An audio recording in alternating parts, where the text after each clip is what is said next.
Best varicose veins చికిత్సనే పొందండి. నొప్పి లేని చికిత్స కోసం సంప్రదించండి ఎబిస్ హాస్పిటల్. నమస్కారం గారు. నమస్తే జయ. గారు ఏదైనా జంతువుల కథ చెప్పండి అండి. మామూలుగా మనకి ఏమైనా జంతువులు అవి సహాయం చేసే కథలు వింటుంటాం కదా, నీతి కథలు. నీతి కథలు వింటాం. అలాంటిదే అనుకుందాం ఇంచుమించుగా. ఒక విజయపురి రాజ్యానికి ఒక రాజుగారు ఉండేవారట. అయితే ఈయనకి ఇద్దరు భార్యలకి ఇద్దరు కుమారులు కలిగారు. పెద్ద భార్య కొడుకు పేరు నాగవాహనుడు, చిన్న భార్య కొడుకు పేరు పశుపతి. వీళ్ళిద్దరూ ఒకే వయసు వాళ్ళు. పెద్ద సవతి మాత్సర్యం ఏం లేదు, కలిసి ఉండేవాళ్ళు. కాకపోతే నాగవాహనుడు ఒక రకమైన చిన్న క్రూరుడు, రఫ్గా బిహేవ్ చేసేవాడు. పశుపతి సాత్వికుడుగా ఉండేవాడు.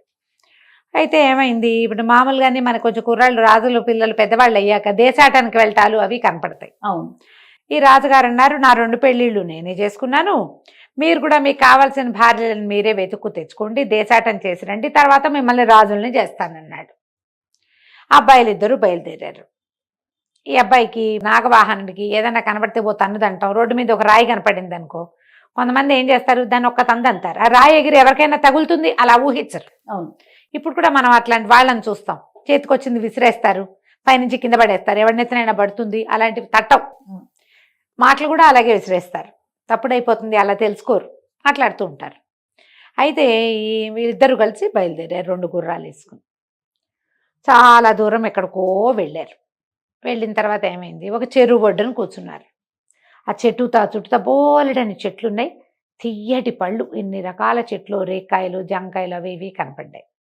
ఏవో 3-4 రకాలు కోసుకుని తిన్నారు. రిలాక్స్డ్గా చెట్టు కింద ఆనుకుని కూర్చుంటే ఒక హంసల గుంపు వచ్చింది.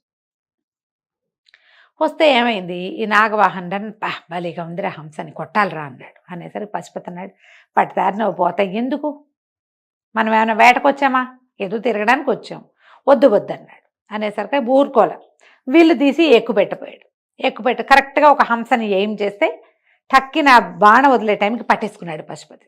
వద్దన్నా, ఇట్లాంటి పనులు చేయకూడదు, దాని దారిని అది పోయేదాన్ని ఎందుకు కొట్టడం చెప్పు. అదే ఇప్పుడు మనం పళ్ళు తిన్నాం, మనకు ఆహారం అవసరం కూడా లేదు, అదేం వేట.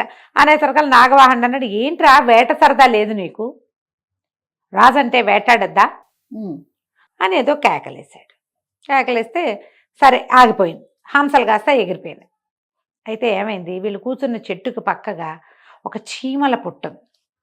ఆ చీమల పుట్టలు ఎట్లా పోస్తాయి, ఇట్లా కోపులుగా వస్తాయి. అవును. కొన్ని చీమలు ఇట్లా లైన్గా పోతున్నాయి. చూసేసరికి గొప్ప సరదా వచ్చింది.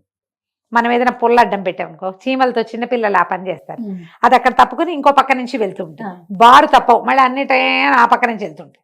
చూస్తుంటే ఇతను ఏం చేశాడు, ఒక చెట్టు కొమ్మ విరిచి చీమల పుట్టని ఇట్లా చెరబోయాడు. ఎంతమందిని చూస్తాం మనం అట్లా. కబుక్కున ఇతను ఏం చేశాడు, పశుపతి ఆ అన్నయ్యని పట్టుకుని ఆపాడు. ఎందుకురా, ఇప్పుడు వృధాగా వాటి దారిన అవి ఉన్న వాటిని ఎందుకు చెడగొడతావు, ఎంత కష్టపడి కట్టుకున్నాయి, ఎంత బాగా కట్టాయి, కోట కట్టినట్టు కట్టాయి చూడు, సరదా పడు వాటిని చూసి, ఈ పని చేస్తున్నావు నువ్వు, చెరపద్దు, ఊరుకో అని ఆ కర్ర లాగేసుకున్నాడు. నాగవాహనుడు విసుకున్నాడు, ఏది సరదా పడినివ్వవురా నువ్వు, అన్ని సరదాలు పాడు చేస్తావు అని చెప్పి కేకలేశాడు. సరే కాస్త లేద్దాం అటు ఇటు అనుకున్నారు. ఈ లేచి వెళ్తుంటే వాళ్ళకి తేనెటీగల ఇదొకటి కనపడింది అక్కడ, తేనెపట్టు ముందు జుమ్మని ఒక చెట్టు మీద వాళ్తున్నాయి తేనెటీగలను.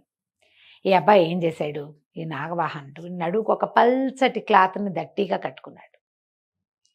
దాన్ని అలాగా వాటి మీదకి విసిరాడు. విసిరితే బట్టలో పట్టుకుంటే తేనెటీగలు విడిపడవు, పాపం ఇరుక్కుపోతే ఆ బట్టని దగ్గరికి లాక్కుని ఏమన్నాడు, వీటి పని చెప్తాను చూడు, అసలు ఇవి కుడితే ఎంత నొప్పో తెలుసా, దొంగ మొహాలు మనం కూర్చున్న చోటుకు వచ్చినాయని వాటిని ఇట్లా నలిపైపోయాడు. కొట్టేస్తే నలిగిపోతాయి. ఇవి పశుపతి కేకలేశాడు, వద్దు దులిపేస్తే పోతాయి అవతలకి, ఎందుకు వాటిని, ఈ నలిపేటప్పుడు కూడా నీకు ఏదైనా గుచ్చుకుంటుంది. చేతిలో ఇంచి దట్టి గుడ్డని లాగేసుకుని విసిరేశాడు. విసిరితే దాన్ని పట్టుకున్న తేనెటీగలన్నీ వెళ్ళిపోయినాయి. వెంటనే నాగవాహనుడు తోక తొక్కిన తాచులాగా లేచాడు తమ్ముడి మీద. అక్కర్లేని పనులు నీవన్నీ, ఏది సరదా పడినివ్వవు, నీతో కలిసి రాకూడదు అసలు, నీకు హంసను చంపినా కష్టమే, చీమని చంపినా కష్టమే, దీన్ని చంపినా కష్టమే, నువ్వేం రాజు అవుతావు, అసలు నీతో ఉంటే సరదా లేదు అని చెప్పి నేను వెళ్ళిపోతున్నాను అని ఈ పశుపతి వెనకాల నుంచి ఎంత పిలిచినా వినిపించుకోకుండా గుర్రం దౌడు దించి పరిగెత్తుకుంటూ వెళ్ళిపోయాడు. ఇతను ఏం చేస్తాడు, సరే అని తను కూడా లేచి వెళ్ళబోతుంటే, అయ్యా బాబు ఒక నిమిషం నుంచో అని మాటలు వినపడ్డాయి. తీరా చూస్తే హంస, చీమల రాణి, తేనెటీగల రాణి ముగ్గురు కనపడ్డారు. చీమల రాజు, తేనెటీగల రాణి. బాబు నీ వల్ల ఇవాళ మేము తప్పించుకున్నాము, మీ అన్నయ్యని ఆపి మమ్మల్ని రక్షించావు, ఏదైనా పని ఉంటే తలుచుకో, నీకు పని చేసి పెడతాం మేము, నువ్వు ఏది అడిగితే అది అని చెప్పి బాయ్ చెప్పేసినాయి. ముగ్గురికి పేర్లు చెప్పి, నీకు ఎప్పుడైనా కావాలనుకుంటే నువ్వు అడవిలో మమ్మల్ని పిలిచామంటే ఈ అడవిలో నీకు ఏ సహాయమైనా చేస్తాం, మమ్మల్ని తలుచుకో, మేము వస్తామని చెప్పారు. సరేనన్నాడు. మెల్లిగా వెళ్తున్నాడు. ఇక అన్నయ్య కనపడలే ఎక్కడ. బాగా ముందుకెళ్తే ఒక పెద్ద చెరువు, దాని దగ్గర ఒక పురాతనమైన ఒక కోట, ఒక పెద్ద బిల్డింగు, బయట చాలా ఎండిపోయిన చెట్లు, 3 మందార చెట్లు కనపడ్డాయి. అక్కడ ఒక ముసిలాయన కూర్చుని ఉన్నాడు, చాలా ముసలిగా ఉన్నాడు. ఆ కోట అంతా ఇదిగా ఉంది బాగా, ఆ బిల్డింగ్. ఈ అబ్బాయి ఏమనుకున్నాడు, పోని ఈ రాత్రికి ఆ బిల్డింగ్లో పడుకోవచ్చు, ఎవరైనా ఉన్నారో లేదో చూద్దామని అక్కడికి ముసలాయన కనపడ్డాడు. నువ్వు లోపలికి వెళ్ళొద్దు బాబు, ఇటు పక్కకు వస్తే లోపలికి వెళ్ళడానికి వీల్లేదు అని కేకేశాడు. కేకేస్తే తను కుర్రాడు అడిగాడు పశుపతి, మీరెవరండి ఏమిటండి అంటే, నీకు ఒక కథ చెప్పాలి, ఈ కోట ఒక రాజుగారిది, ఆ రాజుగారికి 3 పిల్లలు, 2 ఆడపిల్లలు, కమల ఆడపిల్లలు, ఒక కుమారుడు. అయితే ఏమైందంటే ఒకసారి ఒక యోగి ఇక్కడికి వచ్చాడు.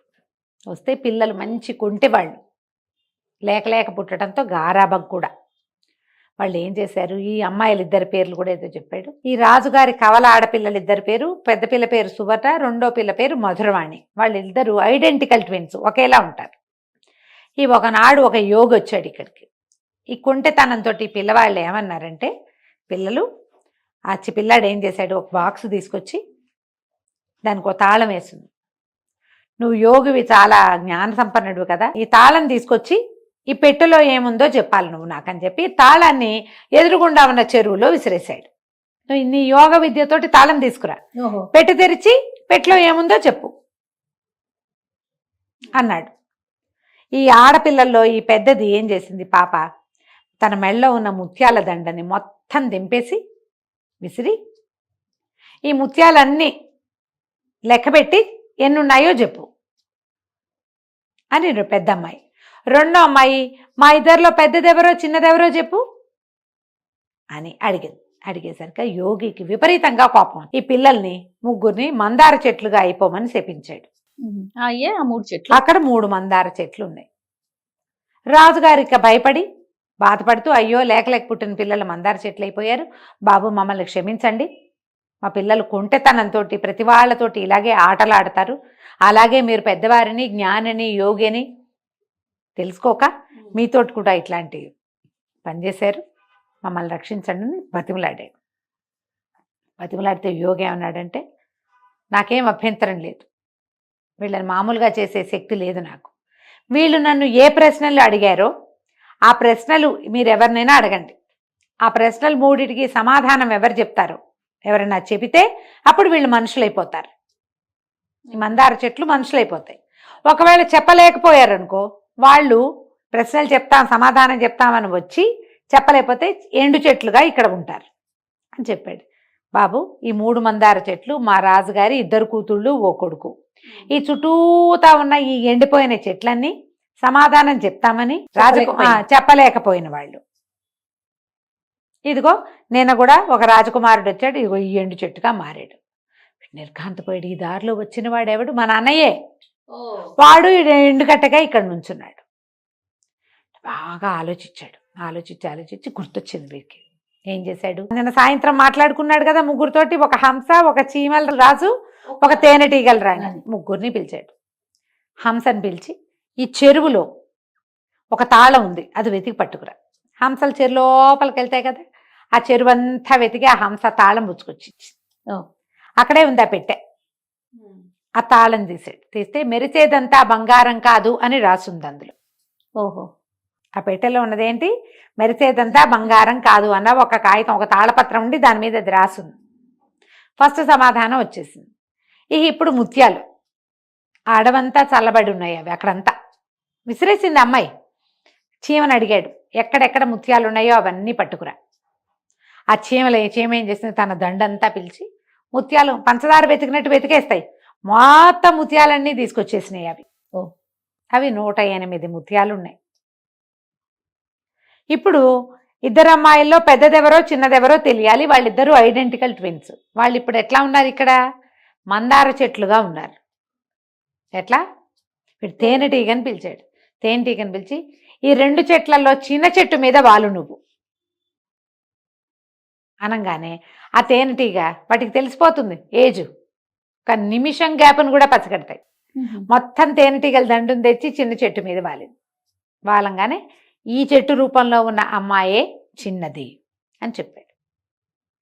వెంటనే అమ్మాయిలు ఇద్దరు వచ్చేసారు. కుర్రాడు కూడా మారిపోయాడు అబ్బాయిగా. ఆ తర్వాత ఈ మొత్తం ఎండు చెట్లందరూ రకరకాల రూపాల్లో ఉన్న రాజకుమారులుగా ప్రత్యక్షమయ్యారు. ఈ ముసలివాడిగా ఉన్నవాడు రాజుగారే. రాజు లేచి నుంచున్నాడు. ఆ పిల్లల తండ్రి, బాబు ఎంత అద్భుతమైన వాడివి నువ్వు. ఎవరైతే ఈ రాజకుమార్తెల్ని మామూలు రూపంలో తెస్తారో వాళ్ళకి అమ్మాయిలు ఇచ్చి పెళ్లి చేస్తానని అన్నాను. మా అమ్మాయిలు ఇద్దరిని పెళ్లి చేసుకున్నాయినా నువ్వు అంటే, కుర్రాడు అన్నాడు, కాదండి, చిన్నమ్మాయిని ఇచ్చి నాకు పెళ్లి చేయండి, పెద్ద అమ్మాయిని మా అన్నయ్యకి ఇచ్చి చేద్దరు కానీ. ఇది ఈ మాటకి ఒక వడంబడే కదా మా అన్నయ్య ఎండు చెట్టు అయిపోయాడు అనగానే ఆయన సంతోషించి ఆ పురాతన పాత కోటలో ఎంత సంపద ఉందో ఆ సంపద అంతా వీళ్ళ పరం చేసి ఆ ఇద్దరు ఆడపిల్లల్ని వీళ్ళకి అప్పచెప్పి, కుమారుడు కొంచెం చిన్నపిల్లాడికి 12-14 ఏళ్ల వాడు, వాటితోటి ఈ మిగిలిన సంపదతోటి మెల్లిగా రాజ్యాన్ని డెవలప్ చేసుకున్నారు. ఈ నాగవాహనుడు పశుపతి ఇద్దరు రాజకుమార్తెల్ని వెంబడి పెట్టుకుని చక్కగా తమ ఇంటికి వెళ్ళిపోయారు. రాజుగారు సంతోషించాడు. ఒకటి తొందరపాటు వల్ల ఎండు చెట్టుగా మారిన, రెండో వాడి నిదానం వల్ల రాజకుమార్తెలు లభించారు. ఇది జరిగింది కాబట్టి వాడినే ముందు రాజుని చేశారు. పశుపతే రాజు అయ్యాడు. ఈయన రెండో రాజు అయ్యాడనమాట. నాగవాహనుడు రెండో రాజు, చిన్న భాగానికి రాజు అయ్యాడు. కథ కంచికి మనం ఇంటికి. నమస్తే. నమస్తే.